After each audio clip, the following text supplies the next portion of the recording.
In this video, I'll show you how to create a nostalgic opening where the video appears slowly, giving it a warm and memory-like feel. Start by opening your project in CapCut Mobile and placing your video clip at the beginning of the timeline so the reveal feels natural. Tap on the video clip to select it. From the bottom toolbar, tap on Animation to access the animation settings. Now switch to the In tab, which controls how your video appears at the start. Scroll through the animation list until you find Memory Lane, then apply it. Once applied, the video fades and moves in softly, creating a calm and emotional introduction. Use the duration slider to control how gentle the reveal feels. Longer duration adds more emotion and smoothness. Shorter duration keeps the intro clean and subtle.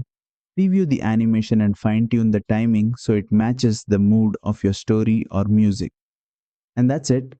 You've successfully added a memory-style reveal animation in CapCut Mobile. If this tutorial helped you, don't forget to like, share, and subscribe for more CapCut Mobile animation tutorials.